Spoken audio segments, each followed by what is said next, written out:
मार्केटमध्ये पुढची candle red तयार होणार आहे का ग्रीन तयार होणार आहे हे जर तुम्हाला अगोदरच माहिती पडलं तर तुम्हाला किती फायदा होईल. व्ह्यू मध्ये जावा.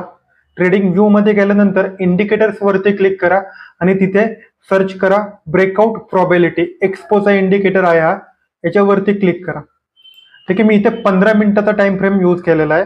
आता इथे पहा, इथे आपल्याला 67% कॅन्डल ग्रीन मध्ये क्लोजिंग होईल असं सांगते आणि 31% आपल्याला असं सांगते की रेड मध्ये क्लोजिंग होईल. तर नेक्स्ट कॅन्डल ही ग्रीन मध्ये क्लोजिंग देऊ शकते. स्विंग ट्रेडिंग करायची आहे आणि स्विंग ट्रेडिंग मध्ये जर तुम्ही 4 तासाची कॅन्डल निवडली तर इथे पहा 4 तासाच्या कॅन्डल मध्ये 63% कॅन्डल ही रेड मध्ये क्लोज होईल आणि 35% कॅन्डल ही ग्रीन मध्ये क्लोजिंग देते. म्हणजे इथे आपल्याला चान्सेस किती जास्त आहे की कॅन्डल रेड मध्ये क्लोजिंग होण्याचा. तर तुम्ही इथे पोझिशन जर शॉर्टची घेतली तर तुम्हाला नक्की